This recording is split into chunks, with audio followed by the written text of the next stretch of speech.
especially in times we are in right now, in the times of digital transformation, where a lot of companies, organizations, even governments are facing huge transformation driven by technology.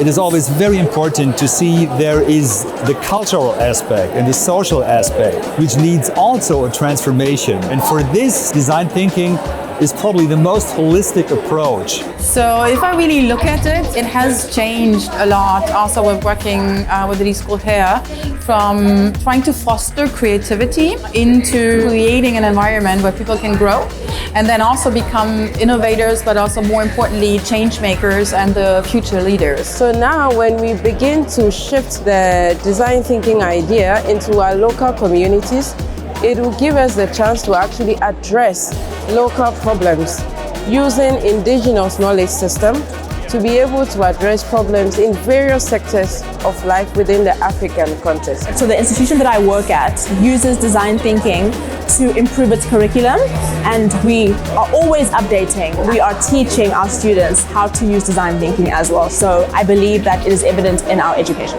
In our African culture, with the spirit of Ubuntu, we are able to celebrate, anticipate, and together we can build a better world. So we're chatting about how to pilot and embed and scale design thinking capabilities inside large, complex organizations. Sam and Jeanette joining as well, so very keen to hear what their experiences have been and lessons learned. Yeah. I think the world of business is always trying to innovate, and design thinking provides just a methodology to really put that in practice and help people succeed. Design thinking is relevant regardless of industry. There's opportunities. Most organizations need to innovate no matter kind of what industry that you're in. Very important aspect of design thinking.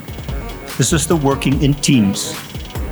But teams are not just teams, teams are heterogeneous teams. Design thinking has been this language to invite us into a different way of moving than we might, our habit of mind. In a way, the language of design thinking is a bit of a misnomer because it has almost nothing to do with thinking in the way that we understand it. A lot of what the design thinking practices are about, if you actually double click and look into them, are inviting us into a more embodied way of being. Whether it's to feel into another person and using our emotional intelligence to understand the needs that really matter. Design thinking ultimately is about moving in our most natural way. It is very authentic to our African context. It's very familiar to the people in Africa and how we tell stories, how we invite conversations, how we work together as communities already. So there is this familiarity to design thinking on the continent that I think we should celebrate. We have always lived with the environment as an extension of ourselves, understanding that we take care of it and it will take care of us. That was destroyed because being African was never accepted into the space of knowledge. And knowledge that will have sustained the world, that could have saved the world. African voices and African thinking was silenced. The D School is a place where that thinking will not be silenced. We have destroyed the world by silencing that way of being, because that's the sustainable way of being.